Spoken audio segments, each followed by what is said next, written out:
Bienvenue dans la matrescence, vous écoutez l'épisode 84 de la saison 3. Bonjour à tous et bonjour à toutes. La matrescence, c'est la contraction des mots maternité et adolescence pour expliquer la naissance d'une mère. Et si vous voulez en savoir plus, il suffit d'écouter le premier épisode. Dans ce podcast, on parle du postpartum, du 4e trimestre, de la joie d'être parent, mais de ses difficultés aussi. Bref, on parle de la vie. La matrescence met en avant des femmes et des hommes qui racontent, expliquent et donnent une autre définition à la parentalité. Je suis Clémentine Sarlat, la créatrice de ce podcast. Je suis journaliste de formation dans le sport, à la télé, rien à voir. Mais je suis aussi professeure diplômée de yoga pré et postnatal. Et puis surtout, je suis maman de 2 petites filles. Bonjour, je m'appelle Ella Maria Val et j'ai une petite sœur qui s'appelle Jasmine. Et j'ai 3 ans. Et bienvenue dans la matrescence. Au revoir. La matrescence transforme la vie des mères, des pères, mais surtout des familles dans leur ensemble, alors parlons-en. Ici, pas de tabou, je vous propose une conversation intime, remplie d'émotions et d'informations. Si vous aimez ce podcast, n'hésitez pas à vous abonner, à laisser un commentaire et le must à mettre 5 étoiles. Et puis surtout, partagez sur les réseaux sociaux. J'ai lancé mon site web, vous pouvez aller y faire un tour pour trouver des épisodes que vous n'avez jamais écoutés. Tout y est, clémentinesarlat.com. Devenir parent d'un enfant, vous le savez, c'est un chamboulement pour la vie. Alors quand on prend la décision d'amener un autre être humain dans la famille, on fait face à des problématiques pas toujours simples à résoudre. Héloïse Junier est psychologue clinicienne, spécialiste de la petite enfance. Vous l'avez déjà entendu dans l'épisode numéro 27, mais aussi dans 2 hors-série. J'ai donc demandé à Héloïse, qui vient de sortir une BD appelée « Ma vie de bébé » aux éditions du Node, de nous éclairer sur les fratries. Dans cet épisode, on évoque l'annonce d'un nouvel enfant à l'aîné, les enjeux que cela peut provoquer chez les tout-petits, l'écart d'âge idéal, mais aussi les différents visages que peut prendre l'insécurité que ressent un enfant qui devient l'aîné. Héloïse vous donne des pistes pour les résolutions de conflits entre frères et sœurs. Elle vous guide sur cette corde périlleuse de la gestion de conflits. Alors comment gérer les frustrations et la violence qui peuvent apparaître quand le besoin de sécurité émotionnelle n'est pas satisfait ? Faut-il privilégier le tout petit sur le plus grand ? Quelles sont les astuces ? Héloïse vous explique tout. On a aussi parlé du deuil au sein d'une fratrie. Quand un enfant perd son frère ou sa sœur, à quoi faut-il porter attention ? Je vous souhaite une très bonne écoute.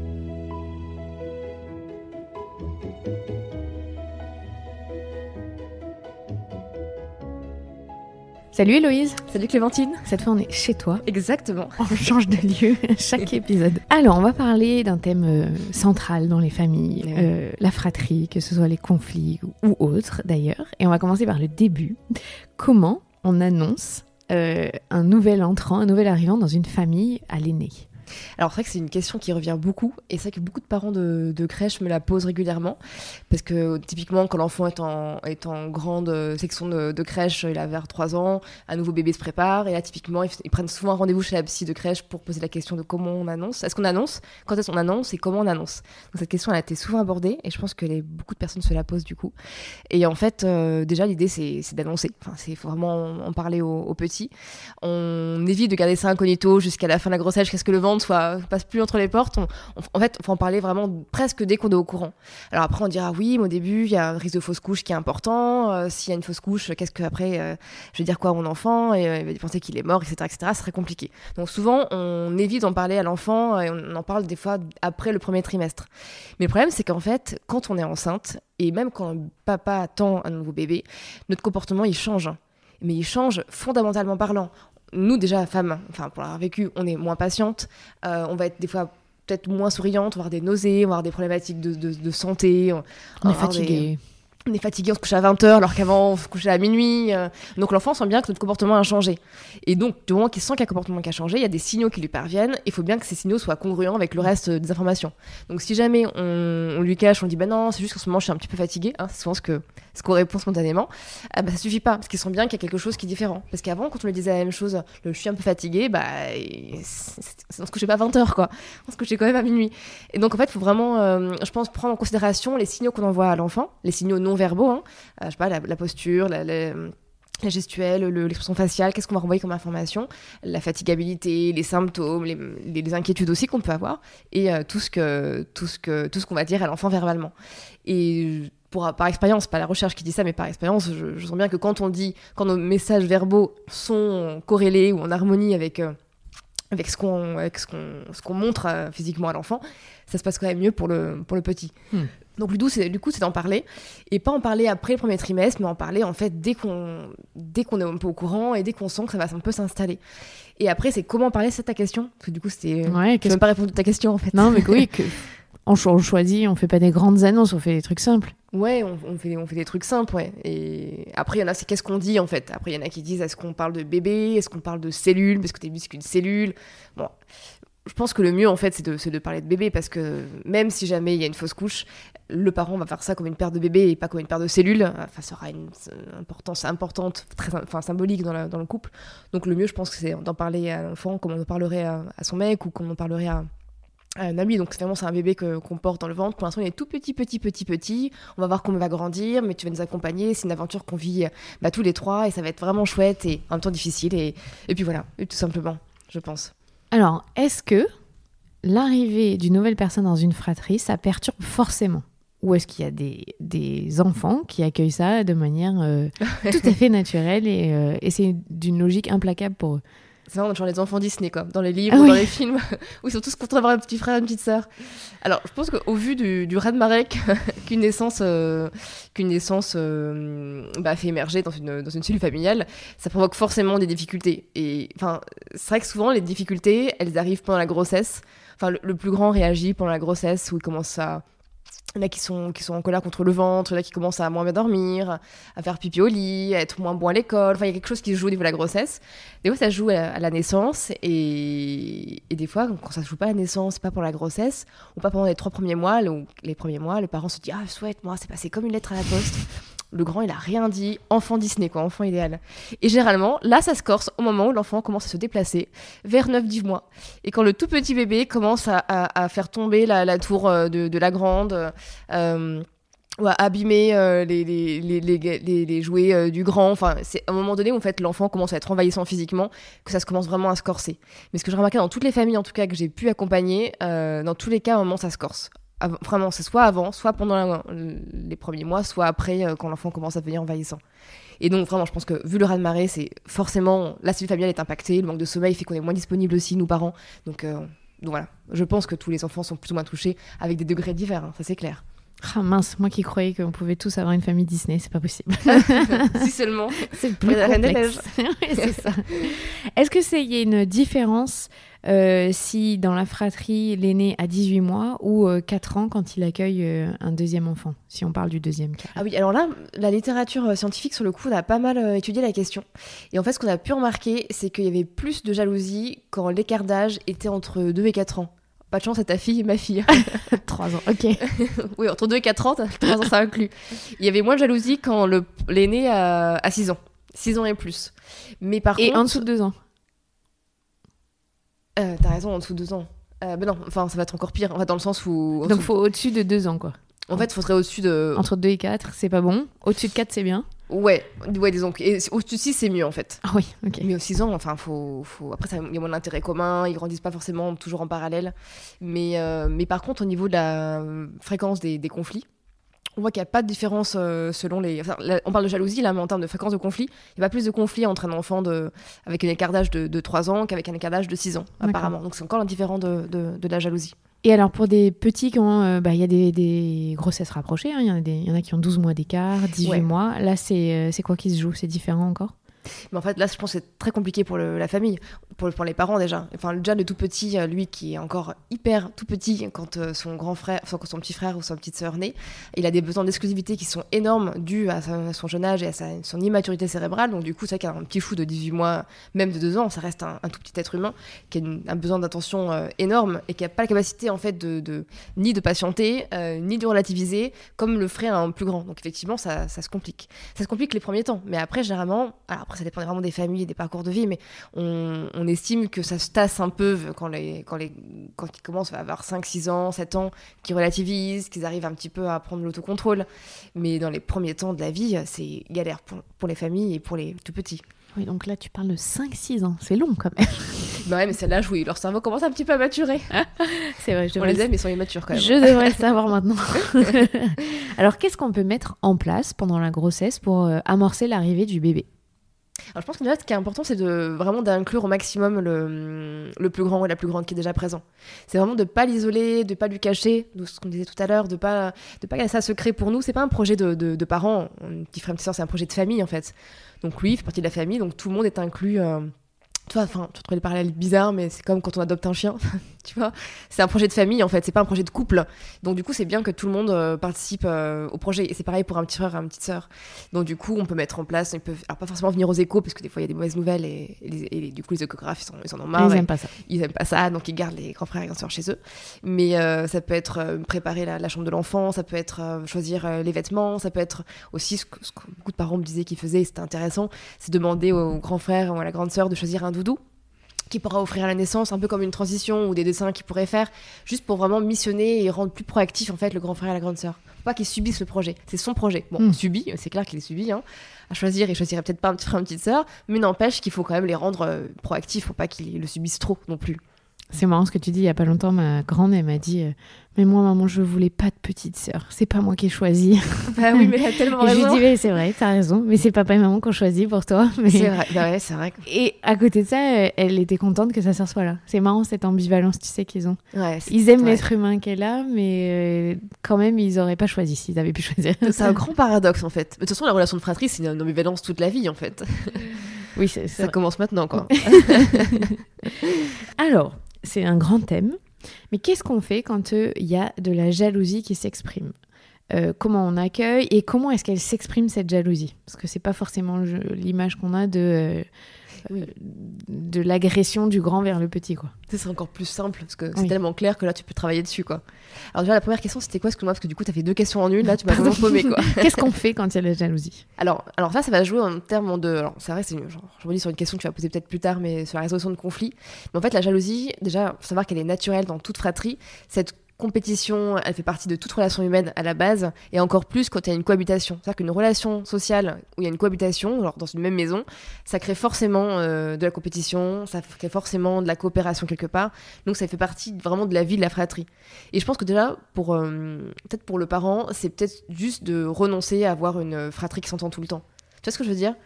La famille Disney, quoi. Ouais, il faut renoncer à ça. En fait, nous, quand on fait un deuxième bébé, on se dit super, on va faire un petit frère, une petite sœur pour qui joue avec le grand et la grande. Ça va être génial et on va lui faire plaisir en faisant un bébé. Enfin, tu vois, c'est un peu, je caricature, mais c'est un peu. Enfin, même moi, je me suis dit un petit peu ça. Mais en fait, pas du tout. On lui crée quelqu'un qui va être en compétition avec lui, qui va lui prendre une partie de notre attention, de la maison, du salon, du canapé, etc., etc. Donc, on crée forcément déjà un peu de compétition à la base et de rivalité et de jalousie. Donc, je pense que déjà, la base en tant que parent, c'est d'accepter en fait. C'est d'accepter en fait que nos enfants ne s'entendent pas forcément pour le moment, à l'instant T, qui sont en rivalité pour le moment, à l'instant T, que ça peut durer toute la vie avec des dents de scie tout le temps. Enfin, tu vois ce que je veux dire ? Il faut vraiment accepter ça en tant que parent. Enfin, moi, je te dis ça, je suis en train d'accepter ça moi-même, hein, mais j'ai un gros travail à faire sur moi. Hein. C'est pas évident, c'est pas du tout intuitif, tu vois. Et après, c'est quoi ta question du coup ? Toi, je ne réponds même pas tes questions. Non, c'est ça. Qu'est-ce qu'on fait donc en cas de jalousie alors, en cas de jalousie du coup. Alors, ça va être au niveau de quand il y a des conflits qui se jouent, qu'on va pouvoir surtout agir sur l'aspect rivalité de la fratrie. T'as 2 manières de réagir au conflit.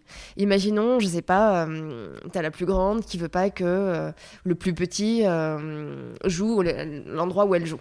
Pourtant, c'est un espace commun dans le salon et tout le monde a le droit d'y circuler. Donc, t'as des règles qui sont à la base bien établies et pourtant, le grand ou la grande n'est pas d'accord. Et donc, du coup, t'as 2 manières de réagir. Soit t'as le parent qui dit non, attends, là, c'est une règle commune. Toi, t'as tes affaires. Si tu veux jouer toute seule, tu vas dans ta chambre. Là, ton petit frère a aussi droit d'être ici dans la pièce. C'est pas sympa ce que tu fais, c'est pas cool. Donc, tu vois, on va donner raison au plus petit. Et c'est un peu le qui a tort qui a raison. Enfin, toi, adulte, spontanément, on est tous dans le qui a tort qui a raison. Donc ça, c'est ce qu'on appelle un peu la réaction par jugement. On va juger le plus grand ou la plus grande, souvent ceux-là qu'on juge, comme inadaptés au comportement. Et après, tu as l'autre manière, et ce que dit la recherche scientifique sur la question, justement, que si tu veux limiter la rivalité dans la fratrie, il faut que tu fasses la réaction par modération. En fait, tu vas être le médiateur, le modérateur des échanges entre les enfants. Donc, au lieu de dire, voilà, la grande, tu dégages, tu vas regarder ton Disney dans ta chambre, quoi, mettez la télévision, on va dire, bah écoute, là, il y a un souci, vous voulez tous les deux jouer au même endroit, qu'est-ce qui pourrait vous convenir à tous les deux? Et on va essayer de trouver une solution qui soit commune, agréable pour les deux enfants. Genre, il n'y a aucun des deux parties qui repart, tu vois, les mains dans les poches, tout bredouille. Parce que c'est en créant des formes, pas d'injustice, mais des formes de qui a tort, qui a raison, de victime-agresseur, qu'on va alimenter en fait cette forme de rivalité naturelle. Tu vois ce que je veux dire? Mais enfin, je dis ça, mais c'est pas facile, parce que quand t'es crevé, épuisé, que ça fait 11 fois qu'il se pouille dans la journée, t'as plus envie d'être modérer. Mais c'est ça qu'il faut faire. Et les études montrent que c'est ce qui marche le mieux sur le long terme pour l'entente dans la fratrie. D'accord. Et alors, quand il y a de la jalousie entre un grand et un nourrisson, parce que là, clairement, tu expliquais quelque chose où il y a deux enfants qui peuvent plutôt ou moins échanger déjà, mais quand ils sont encore dans des écarts d'âge importants où il n'y a pas de dialogue possible. Oui, le petit parle pas, quoi. Non. C'est ça. Et comprend pas du tout ce qui se passe d'ailleurs. Et ben du coup, l'idée, c'est d'en fait, faut pas toujours condamner le grand, faut pas que le grand soit toujours fautif, même si franchement, il l'est beaucoup. C'est pas le petit qui faillit pour rien, le pauvre. Mais du coup, le grand, faut pas qu'il reparte en fait de ce conflit avec la sensation d'avoir été victime d'une injustice. En fait, c'est la sensation d'avoir été victime d'une injustice qui va créer de la rivalité, qui va amplifier cette jalousie-là, justement. Tu vois ce que je veux dire? Ok. Mais c'est hyper dur. En fait, il faut qu'il parte avec une satisfaction, malgré tout. Ok. Faut trouver un compromis, quoi. Mais ça, c'est hyper dur, hein, je te dis ça, mais en pratique, c'est chaud. Et comment est-ce qu'elle peut se manifester, la jalousie, envers un nourrisson, un tout petit? Parce que ce que tu disais, soit le tableau, il est précis, il a essayé de le taper et on a compris qu'il y avait un problème, ou il peut exprimer autrement. Qu'est-ce qui se passe parfois pour les petits-enfants? Alors, c'est vrai que ça peut se préparer. Alors, déjà, de manière concrète, explicite, la manière la plus, même pas la plus fréquente, mais qui arrive souvent, c'est par exemple, on va avoir envie de taper l'enfant, voilà. Des fois, j'ai même une famille qui m'avait dit que ça l'avait choqué d'ailleurs, ça avait marqué la maman, elle avait même fait un cauchemar la nuit, que la grande sœur avait appelé son poupon avec le prénom de la petite sœur. Et en fait, elle s'amusait à lancer le poupon sur le mur. Elle disait, mais elle va le tuer. Je dis, mais non, mais elle exprime en fait quelque chose qu'elle n'arrive pas à exprimer verbalement, elle exprime avec ses gestuels. Donc déjà, si elle exprime verbalement, c'est pas mal. Si elle exprime sur un poupon, elle exprime sur un poupon. Et des fois, des enfants, effectivement, l'expriment pas du tout aussi explicitement. Donc on se dit, pas de souci, il a tolère vachement bien, mais par contre, il y a un pipi au lit qui revient. Par contre, à l'école, il a envie de massacrer tout le monde. Par contre, il est plutôt en autocontrôle, il a des colères qui sont beaucoup plus démesurées qu'avant, il a du mal à s'endormir, il fait des terreurs nocturnes. Voilà, donc du coup, ça se manifeste de manière beaucoup plus indirecte. Mais pour autant, ça reste manifestation d'un besoin satisfait et d'une réaction à quelque chose en tout cas qui se passe. Donc ça va prendre comme le reste finalement, comme un symptôme, et on le traite, on l'accompagne avec l'enfant. Et quand c'est arrivé pour ma fille, je t'ai appelée et tu m'as dit ça va repartir comme c'est arrivé. C'est très soudain ces phases-là. Oui, effectivement. Après, tout dépend comment on l'accompagne. Mais effectivement, quand on voit que chez un enfant, il y a une... Après, de manière générale, hors fratrie, mais quand il y a un comportement soudain qui arrive, d'un coup, il fait pipi au lit, ou d'un coup, il ne veut plus dormir, ou d'un coup, il ne veut plus aller à l'école, ce qui est chouette quand on remarque sur le terrain, c'est que ces phases-là, elles repartent aussi vite qu'elles sont arrivées. Et l'enfant est très phasique par définition. Il est en pleine évolution, il est en plein développement, c'est en dents de scie en permanence, et il n'y a rien qui est acquis, mais du coup, il n'y a rien qui est perdu non plus. Et donc, autant le sommeil, voilà, c'est effectivement, quand ça va avoir des nuits pourries d'un coup, pour X raisons, fratrie ou non, on peut penser que plus vite c'est arrivé, plus vite ça sera parti, et les nuits reviendront au calme prochainement, effectivement. Il y a aussi autre chose qui se joue dans l'arrivée d'un petit dans la famille, c'est la culpabilité des parents. Alors j'entends souvent des mamans, mais je pense que c'est pour les pères aussi, mais forcément les mamans au début sont plus collées à un nourrisson, qui culpabilisent beaucoup de ne plus accorder autant de temps aux grands. Oui. Comment on fait? Est-ce qu'il y a une solution miracle pour ça? Peut-être partager avec le papa déjà au plus possible, hein, si la maman se sent de laisser un peu le nourrisson. Mais c'est vrai que ce sentiment-là, il fait partie de... Enfin, en même temps, il y a un... Comment dire ? C'est dans une impasse, en fait. Forcément, le nourrisson, il a besoin de son parent de manière exclusive. Donc, on passera beaucoup, beaucoup plus de temps avec le nourrisson sur le moment qu'avec le grand ou la grande, qui est plus autonome, donc qui a peut-être moins besoin de nous, mais peut-être, parce qu'en fait, finalement, il a un besoin toujours très important. Donc l'idée, c'est de prendre conscience de ça et de quand même accorder du temps individuel avec le grand ou la grande régulièrement pour pas non plus trop délaisser le... Mais ça reste que du compromis, que du bricolage, parce que ce sentiment de culpabilité, on t'enlèvera jamais, tu vois ce que je veux dire. On l'a tous ressenti, enfin moi j'ai ressenti, t'as dû le ressentir aussi. Toutes les mamans qui en parlent, on l'a ressenti. Les papas, c'est pareil. Mais souvent, ce qui se passe, c'est que le papa, du coup, gère les plus grands et il gère moins le nourrisson. Et le maman gère le nourrisson. Mais est-ce que c'est une solution aussi ? Pas sûr, parce que le grand a aussi besoin de sa maman, tu vois. Et le nourrisson a aussi besoin de son papa. Donc en fait, on fait ce qu'on peut, mais c'est vrai que c'est un sentiment qui est partagé par tout le monde, ouais. Donc il n'y a pas de solution miracle. Bah non. Tu viens de casser. D'ailleurs, il y en a rarement en fait. Ce qui est fort dommage. C'est vrai. Alors, est-ce qu'on peut rentrer concrètement dans une résolution de conflit avec 2 enfants ou 3, parce qu'il y a des fratries qui sont plus grandes encore. Comment est-ce que... quelle posture on adopte, nous, plutôt, en tant que parents? Alors effectivement, on parle d'enfants qui ont en âge de parler ou des enfants qui sont pas encore en âge de parler? Là, on peut dire en âge de parler. Ouais, un peu plus grand, genre de 4 ans ou de 5 ans. Alors concrètement, et d'ailleurs c'est vraiment ce qu'on préconise, ce que je conseille aussi beaucoup aux professionnels de la petite enfance, ou, tu vois, dans les ATSEM, les instits, enfin tous les gens du périscolaire, qui sont d'ailleurs très mal formés à la résolution de conflits souvent, parce qu'ils sont toujours dans le qui a tort, qui a raison. Donc en fait, l'idée de base, c'est de sortir du schéma victime-agresseur, qu'on a vraiment naturellement tous tendance à adopter. On sort du schéma qui a tort, qui a raison, comme on l'a dit tout à l'heure. La personne a tort, personne n'a raison. Et on va essayer de voir un peu la dyade comme une dyade qui est en train d'être en voie de médiation. Donc, concrètement, imaginons que le plus grand, on va reprendre l'exemple de tout à l'heure, je sais pas, le plus grand qui joue posément dans un coin et le plus petit qui fait du bruit, qui dérange le plus grand qui joue. Oui, typiquement. On reprend cet exemple-là. On arrive, alors dans le cas où on est vraiment en forme, hein, genre on n'est pas en hypoglycémie, on n'est pas fatigué, il n'est pas 4h du matin, on est vraiment en pleine forme, on est vraiment absolument motivé pour régler le conflit de manière non violente. Ce qu'on peut faire en tant que parent, c'est on se met à la hauteur d'enfant, on se baisse à la hauteur des 2 enfants. On évite de régler un conflit quand on est en hauteur debout. C'est bête, mais ce sera beaucoup plus pertinent nos paroles quand on est à hauteur d'enfant que quand on est debout.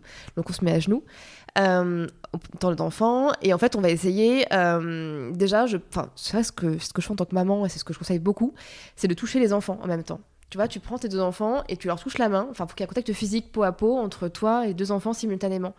Le contact physique peau à peau permet de la sécrétion d'ocytocine et tu sais, ce côté, vraiment ce côté des stress en fait du système nerveux humain. Donc du coup, tu touches les 2 enfants en même temps et là, pour la première étape, c'est de décrire le conflit. Qu'est-ce qui s'est passé?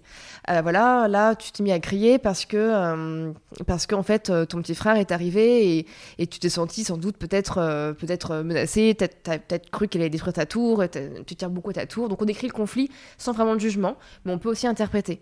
Après, ce qui peut être pas mal, si les 2 enfants sont quand même en âge de parler, de comprendre, c'est de parler des émotions de chacun. Le petit frère, lui, il avait envie d'explorer, il a envie de manipuler, ça l'intéresse beaucoup.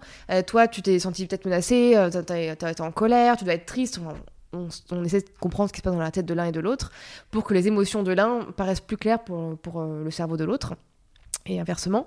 Et donc du coup, après, on essaie de trouver une solution qui convienne vraiment aux 2. Voilà, mais toi, qu'est-ce qui te conviendrait pour qu'en même temps, il ait le droit de se déplacer dans l'espace, parce que c'est pas ton salon non plus, et qu'est-ce qui te conviendrait pour jouer, et en même temps, tu aurais la présence du petit frère. Est-ce qu'il y a quelque chose qui te ferait plaisir, toi, et toi, est-ce que ça te ferait plaisir aussi? Et on essaie de trouver un compromis qui convienne aux 2. On est avec l'idée, comme je disais tout à l'heure, qu'aucun des 2 parties ne reparte avec le sentiment d'avoir été victime d'une injustice. Ça, c'est vraiment chaud à mettre en place au quotidien. Mais c'est ce qui permet vraiment de créer de plus de liens entre les 2. Parce que ce qu'on voit dans les recherches, c'est que plus l'enfant arrive à résoudre les conflits par eux-mêmes, par eux-mêmes ou avec une médiation intelligente, et plus après, ils ont des meilleurs rapports humains à l'école, au centre de loisirs, parce qu'ils exportent cette médiation en dehors de leur champ familial. C'est ça qui est chouette. Et est-ce que ça a un lien avec le fait que l'apprentissage du partage, c'est un apprentissage qui s'acquiert peut-être toute la vie, ouais. Et plus ils sont jeunes, plus c'est difficile, et plus ils grandissent, plus c'est simple, ou dans la fratrie, même quand ils sont grands, partager c'est compliqué? Bon, c'est quand même beaucoup plus dur pour les tout petits. Enfin, c'est vrai, bon, la notion de partage, on entend beaucoup en crèche. Tiens, faut partager tes jouets, partage ton temps, partage ce jouet, partage ce livre. En fait, la notion de partage, avant que l'enfant soit décentré, elle a aucun sens. Donc c'est quel âge? Au moins 4-5 ans, bien tassé, tu vois. Après, tu as la notion d'appropriation de l'objet qui est naturelle, mais la notion de partage, en tous les cas, au moins avant 4-5 ans, elle est pas existante, parce qu'en fait, il peut même pas la penser. Tu vois, ils n'ont pas la théorie de l'esprit, ils n'ont pas la capacité de se décentrer, de comprendre que l'autre a des points de vue différents des leurs, donc ils ne peuvent pas avoir ce temps de partage. Donc déjà, avant 4-5 ans, on oublie, c'est un idéal, et après, forcément, toute la vie, de toute façon, elle sera difficile. Enfin, tu partagerais pas ton portable avec ta voisine, tu vois, tu partagerais pas ton meilleur bouquin avec ta voisine non plus. Enfin, toi, il y a... Si, arrête. Si, mais il y a d'autres gens avec qui non, oui, c'est vrai. Ouais, c'est ça, mais quand c'est imposé, tu vois, avec quelqu'un avec qui tu frites tout le temps... Quand tu choisis, c'est mieux. Quand tu choisis, c'est mieux. Et quand t'es adulte aussi. C'est vrai. Ça aide. Donc vraiment, c'est ça l'enjeu principal finalement, la plupart du temps avec les enfants. Il a pris mon jouet, il a cassé ma tour, il veut pas... Enfin, voilà, c'est ce truc d'appropriation Et oui. entre deux êtres humains. Et partager l'espace, partager les parents, partager les jouets. C'est une noble cause quand même, mais c'est difficile. C'est très difficile. Enfin, nous, est-ce qu'on arriverait à une telle prouesse, tu vois? Est-ce que dans ces cas-là, quand il y a beaucoup de conflits dans la fratrie, accorder du temps en face à face, en one-to-one, comme on peut dire, avec un enfant, ça peut permettre de remplir le réservoir affectif et d'apaiser des tensions au sein de la fratrie? Oui, complètement, clairement. Notamment dans le cas d'IA de jumeaux ou même une fratrie lambda. Effectivement, il faudrait vraiment que les parents puissent passer un minimum de temps individuel, en tête-à-tête, par jour ou par semaine avec chacun des enfants. Ce qui n'est pas du tout jouable avec une famille nombreuse. Enfin, tu vois, j'ai pas mal étudié dans le cas d'un article le cas des familles nombreuses. Dans le cas des familles nombreuses, tu as très peu de parents, et ils le disent très bien, et les études le montrent, qui peuvent passer du temps qualitatif et quantitatif avec chacun de leurs enfants dans une semaine.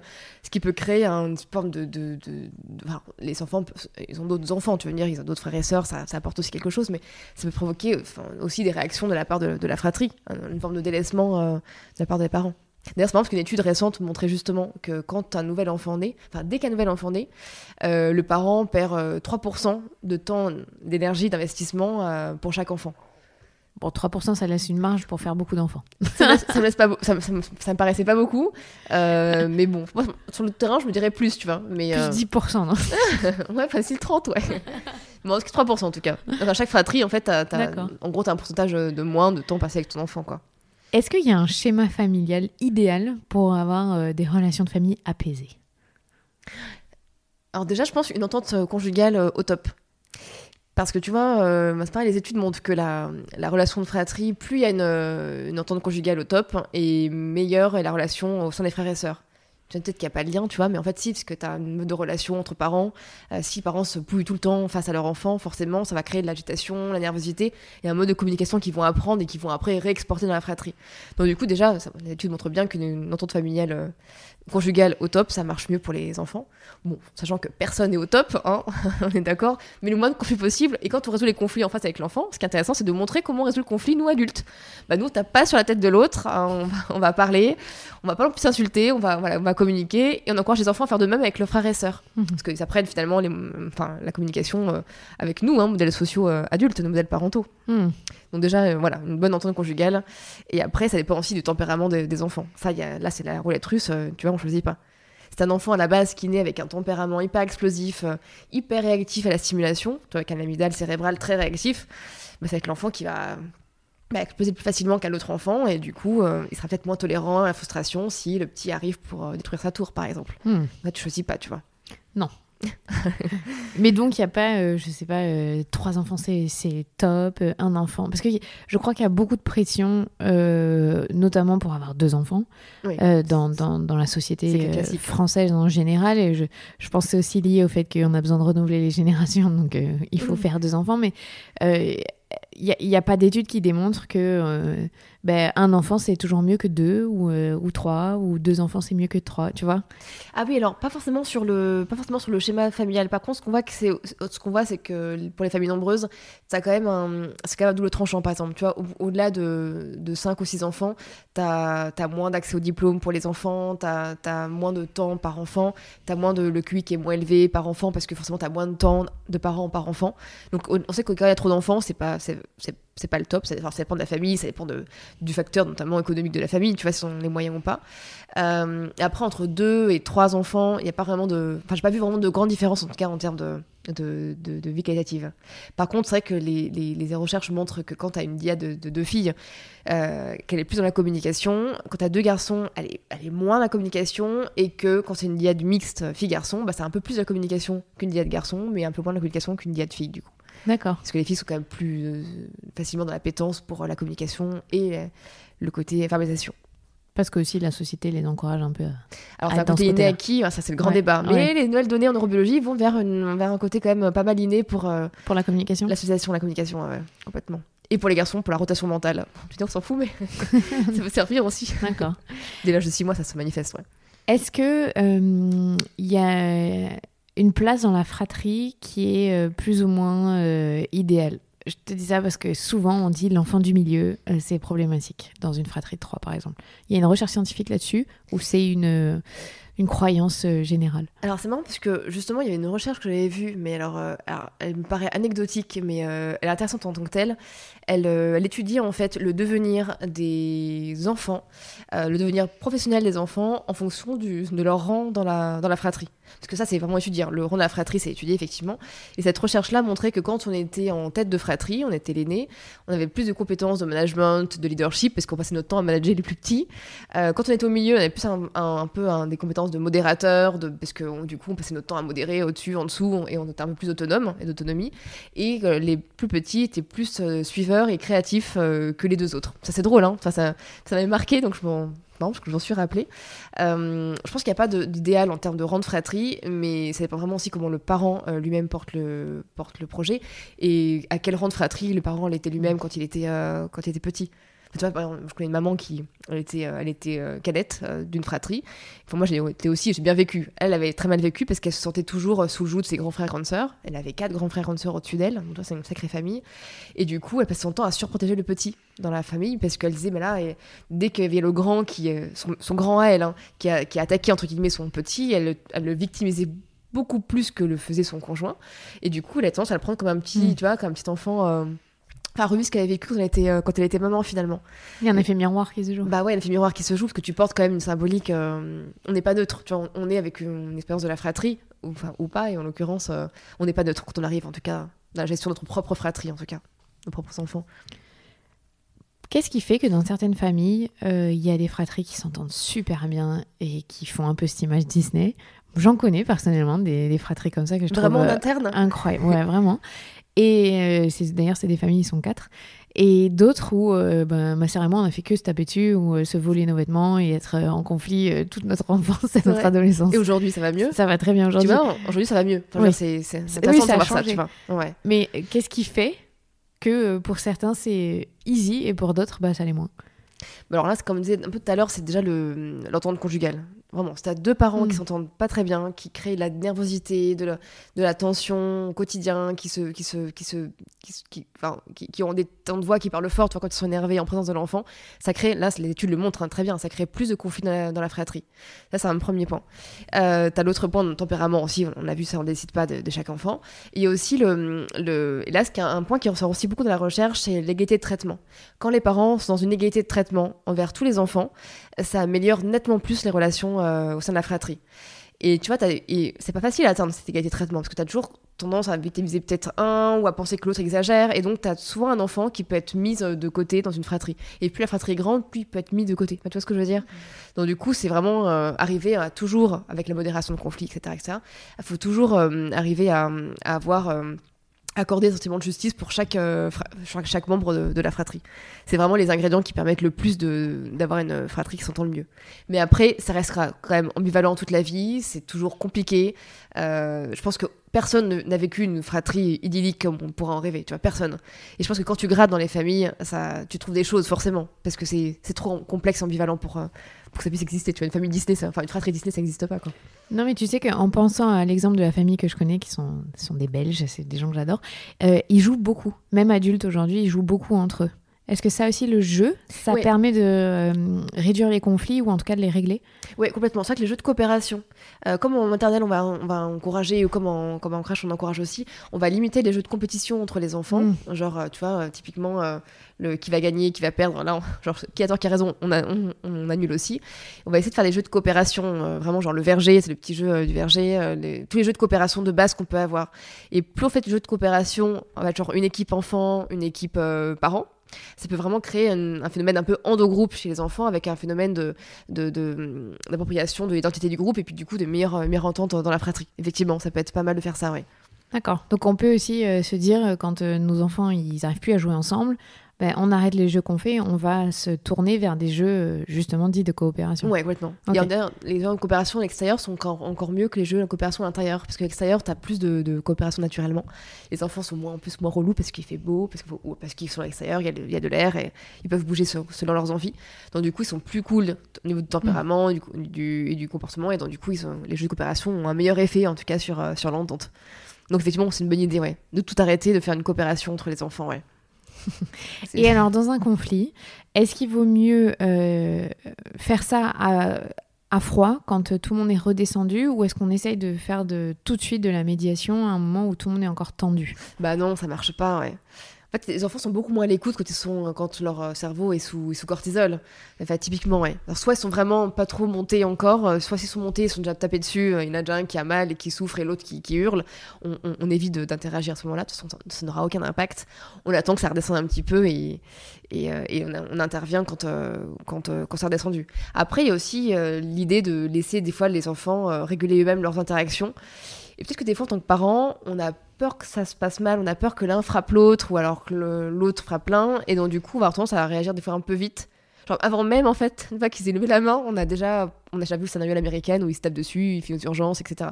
Peut-être que des fois, il faut juste aussi laisser un peu, faire confiance à la fratrie, à leur capacité d'autorégulation de conflits eux-mêmes, et voir comment ça se passe. Et si vraiment il y en a un des deux qui souffre, bon, on intervient. Tu vois ce que je veux dire? Tu as mentionné la violence un peu qu'il peut y avoir dans les fratries. Ouais. Là, comment on intervient quand vraiment ils se tapent dessus? Après, il y a taper dessus, genre taper dessus. Oui, bon, il y a chez les tout petits, c'est un peu différent, mais il y a des moments où il peut y avoir vraiment de la violence entre physique, deux. Ouais, c'est très fort, tu veux dire, les gestions sont très fortes. Ouais. Comment on fait pour ne pas stigmatiser celui qui tape, C'est vrai que c'est dur. Mais en fait, ça, c'est vraiment difficile. En plus, on va avoir toujours tendance à condamner le plus grand, en fait. Mais souvent. En fait, le mieux, c'est de... Après, c'est la psychologie de l'enfant de base, mais c'est de voir ce comportement-là comme un besoin satisfait. Enfin, si cet enfant-là a un comportement violent envers son petit frère, sa petite sœur, c'est qu'il a quelque chose qui lui manque, c'est qu'il a un besoin satisfait, besoin d'attention, de justice, d'être valorisé, d'estime, juste de manger, de boire, de dormir. Enfin, c'est peut-être tout bête. Mais du coup, on va vraiment se... comportement-là comme un symptôme de quelque chose qui lui manque et qu'il faut lui amener pour que ça se passe un peu moins. Enfin, tu vois, c'est vraiment la base de la communication non verbale, en fait. On va voir l'autre comme un iceberg, où, tu vois, la partie invisible de l'iceberg serait tous ses besoins satisfaits, et la partie visible, ce serait juste le comportement violent que nous, on estime violent sur le moment. Donc, prendre un temps de recul et se dire, ok, là, s'il fait ça, c'est parce qu'il y a autre chose. Ouais, c'est pas parce qu'il est méchant, Okay. tu vois. Parce que souvent, on peut tendance à dire que le plus grand est méchant. Non. Genre, ce mot méchant, il faut vraiment le retirer parce que c'est stigmatisant, ça enferme, et au bout d'un moment, il va vraiment le devenir si on le voit sous cette facette-là, ouais. Les étiquettes. Les étiquettes, ouais. On est tous dedans, hein, c'est difficile. Hein. C'est dur. Ouais. J'ai une question qui est un peu difficile, mais parce que je sais que ça arrive dans les fratries. Comment on gère la perte d'un enfant dans une fratrie? Parce qu'on parle très peu des frères et sœurs dans ces cas-là, on parle beaucoup des parents, du deuil qu'ils doivent faire. Oui. Mais l'enfant, voilà, il vient de perdre un frère ou une sœur.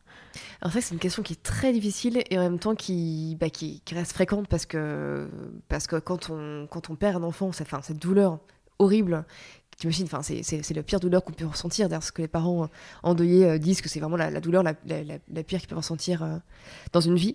C'est intéressant parce que le rapport aux frères et sœurs est compliqué dans le sens où chaque grand frère, grande sœur ou petit frère, petite sœur a à un moment donné voulu faire disparaître son petit frère, sa petite sœur. Enfin, tu vois, il y a une certaine ambivalence qui est telle que quand un enfant décède pour de vrai, t'as une vraie prise en charge à faire de la fratrie, parce que certains enfants, alors je verrais tous un peu à la base, mais avec des degrés extrêmement divers, ont cette tendance à s'attribuer cette mort comme si on était responsable. Tu vois ce que je veux dire ? Et c'est vrai que beaucoup de psychothérapeutes qui traitent spécifiquement du deuil de l'enfant, que ce soit périnatal ou que ce soit d'ailleurs un enfant qui est né depuis un temps, parlent de cette prise en charge des frères et sœurs comme quelque chose de absolument minimisé et comme quelque chose de absolument fondamental pour que les frères et sœurs s'en sortent. Il n'y a pas que les parents qui sont endeuillés, il y a toute la fratrie avec cette volonté parfois de faire disparaître son petit frère, sa petite sœur qui prenait beaucoup trop de place dans la famille. Ah oui, donc en fait, tu dis que dans la société en général, on minimise beaucoup le deuil que peuvent ressentir des enfants. On se focalise sur les parents. Ah oui, systématiquement. Et ils sont très peu accompagnés. Bon, pour avoir parlé plusieurs fois de deuil avec des invités, ils disent déjà qu'il n'y a pas de suivi psychologique, que c'est très compliqué. Oui, voilà. c'est vrai, ouais. Mais alors encore plus envers les enfants, c'est ça ? Ah oui, complètement. Et oui. Parce qu'en fait, on pense qu'ils souffrent moins que leurs parents. Alors la souffrance n'est pas du tout la même, elle est incomparable, parce qu'ils vivent dans le moment présent. Des fois, ils n'ont même pas de notion d'irréversibilité, tu vois. Donc déjà, connectivement, des fois, certains ne comprennent même pas la mort. Mais ça provoque un raz-de-marée émotionnel quand même pour eux, néanmoins, et avec cette ambivalence qu'il faut bien évidemment accompagner, dans la mesure du possible, oui. Et comment on dit avec des mots justes, parce que je sais que parler de la mort, c'est compliqué avec les enfants. Ouais. Et je voudrais juste que tu nous expliques comment on parle de la mort à un enfant. Là, tout dépend de l'âge. Parce qu'il y a vraiment un âge où ils ne peuvent pas la comprendre, la mort. Enfin, tu vois, avant qu'ils aient la notion d'irréversibilité, c'est une notion qui est ultra abstraite. Avant, au moins, l'âge de... Enfin, moi, ma fille, elle a 4 ans et demi, je crois qu'elle l'a pas encore comprise. Tu vois, avant, normalement, on parle de l'abstrait vers 5-6 ans, bien tassé. Avant 5-6 ans, un décès pour un enfant, c'est une personne qui part, mais qui peut revenir. Enfin, il n'y a pas cette notion d'il ne reviendra plus jamais. Tu vois ce que je veux dire ? C'est quelque chose de trop abstrait pour eux. Donc, avant 5-6 ans, on peut dire effectivement que la personne est partie. Alors, il y en a qui disent il part au ciel, mais c'est absolument pas concret pour un enfant et en même temps trop abstrait. Enfin, après, chaque parent le vit comme il le souhaite, mais en tout cas, c'est de dire que l'enfant est parti, qu'on est tous très tristes, qu'on est tous dévastés, qu'on va tous peut-être beaucoup pleurer, que peut-être que moi, maman, je pleurais peut-être beaucoup plus que papa, ou inversement, chacun vit la chose à sa manière. Toi aussi, tu vas beaucoup pleurer, et tu as le droit de pleurer, tu as le droit d'être dévasté, triste. Et tu vas nous voir triste aussi, et ça c'est horrible de nous voir triste en tant que parent, parce que tu vois que ta tour s'effondre, que ton porte-avions s'effondre, et c'est encore pire pour toi. Et surtout, c'est pas de ta faute. Et c'est bien précisé aussi que l'enfant est parti, on est tous très tristes, mais c'est pas parce que lui il a voulu qu'il parte plein de fois. S'il est parti, c'est parce qu'il y a une cause qui a fait que c'est un drame, ça dans toute famille, qui fait qu'il est parti. Donc rassurer l'enfant sur le fait que c'est pas de sa faute, qu'on est tous très tristes et que c'est normal, et que s'il est triste, il a envie de pleurer, de crier, c'est tout à fait normal aussi, et que nous on va être là pour accueillir sa douleur. Après, il n'y a pas vraiment de mots spécifiques. Chaque famille le fait comme il le sent, mais effectivement, c'est quelque chose... Enfin, même moi, on ne va rien en parler, ça me change la chair de poule, c'est quelque chose d'affreux. C'est difficile. On peut tous vivre, en fait, un jour ou l'autre. Ouais. Non, je pense que c'est aussi important dans le rang dans la fratrie. Ouais. Parce que du coup, le rang, il change soudainement. Oui. Et oui, ça dépend qui est décédé, du coup. Ouais, c'est vrai. Il a une nouvelle place, mais dans quelles circonstances ? Et donc ça aussi, il faut le retravailler avec quelqu'un et se faire accompagner, en fait. Mais en fait, dans tous les cas, s'il y a un décès d'enfant, toute la famille doit être accompagnée. Papa, maman, séparément, surtout. Pas ensemble, forcément. Et fratrie, séparément aussi. Je dis, c'est un sacré budget aussi, parce que va pas tomber chez le psy, ça coûte une fortune. Mais idéalement, ce serait ça, en fait, l'idée vraie. Bon, j'ai une dernière question sur la fratrie. Est-ce que c'est vrai qu'on peut aimer plus un enfant ou l'autre Parce que je crois que c'est un tabou ou une peur aussi, un tabou ou une peur de amener un deuxième enfant en se disant peut-être que j'en ai un plus que l'autre ou moins. Ouais, c'est vrai. C'est quoi la réalité là-dessus ? Si c'est tabou, c'est que peut-être c'est vrai aussi quelque part. Non, ouais, effectivement, c'est tabou. En fait, je pense qu'on ne peut pas les aimer de la même manière. Après, là, c'est complètement... Enfin, je te dis ça, c'est l'intuition première. Hein. J'ai pas vu d'études sur la question, parce qu'effectivement, on en parle très peu. Je pense que c'est complètement mis de côté dans la recherche. Mais effectivement, je pense que l'amour qu'on donne à nos enfants, déjà, il se divise pas. Je pense vraiment qu'il peut se multiplier, mais qu'il sera jamais le même pour l'un ou pour l'autre. Enfin, tu vois, là, maintenant, ton vie, une grossesse, un accouchement traumatique. Forcément, ton enfant, les premiers temps, ça va être plus compliqué de l'investir. C'est normal, c'est psychologique, c'est hormonal. Et donc, du coup, quand l'autre va naître, imaginons l'accouchement se passe beaucoup mieux, tu vas avoir tendance à voir ça de manière beaucoup plus Disney pour le premier, le second, et tu vas te dire, mais voilà, j'ai pas eu ça avec le premier, les liens sont pas créés aussitôt, aussi vite, aussi rapidement, et donc tout ça, ça va venir sans arrêt colorer en fait ta relation à ton enfant. Donc aucune relation parent-enfant ne peut être comparable, tu vois ce que je veux dire. Donc à la base, on faut accepter en fait qu'on aime nos enfants différemment. C'est pas plus ou moins, c'est vraiment juste différemment en fait, en fonction de ce qu'on a vécu ensemble pour la grossesse, pendant les premiers temps de vie, que c'est quand même là où on crée beaucoup de liens. Mais après, même si le lien n'était pas forcément terrible au début, puisque ça arrive avec le jugement traumatique, c'est très fréquent, le lien peut se renforcer par la suite, tu vois. Enfin, il y a rien de joué, en fait. Mais effectivement, cette relation est très différente. Et est-ce que ça peut arriver qu'on favorise un enfant sans s'en rendre compte? Bah oui, complètement. À cause de ça aussi? Ah ouais, tout à fait. C'est vraiment parce que je pense vraiment, ça c'est une question d'intuition aussi, mais sur le terrain, pour voir ça, quand les parents ont une histoire particulière avec un enfant, peut-être un enfant FIV des fois, un enfant prématuré, un enfant néonate, du coup après la relation, il va le prendre des fois comme un tout petit, plus fragile, et du coup sans s'en rendre compte, il peut vraiment favoriser. Ouais, tout à fait. C'est ce qui ressort beaucoup sur le terrain, effectivement. Mais c'est pas grave. Ça, c'est pas grave, faut juste l'accepter. Et plus on est conscient, en fait, et plus la vie se passe fluidement. Faut juste en être conscient, et puis, si besoin de verbaliser, si on a besoin de le verbaliser avec l'enfant, par exemple. Merci Héloïse. Écoute, plaisir. On a compris que les familles Disney n'existent pas, que Exactement. de toute façon, si on amène plus d'enfants dans la fratrie, il y aura des conflits maintenant. C'est ça. Il On faut galère juste tous, c'est bien de le dire. apprendre à les régler. C'est ça. Et on le rappelle, devenir parent, ça s'apprend en fait. Oui, complètement. Devenir frère et sœur aussi, d'ailleurs, je crois. Mais on a moins le mode d'emploi là. Ah oui, c'est vrai. Merci. Avec plaisir. C'était Héloïse Junier, psychologue clinicienne et autrice de plusieurs ouvrages aux éditions du Node. Je suis Clémentine Sarlat, votre hôte. Si vous avez aimé cet épisode, n'hésitez pas à le partager autour de vous ou sur les réseaux sociaux @la matrescence. Et psst, psst, si vous êtes toujours là, rendez-vous lundi pour le lancement de ma page Patreon. À la semaine prochaine, prenez soin de vous.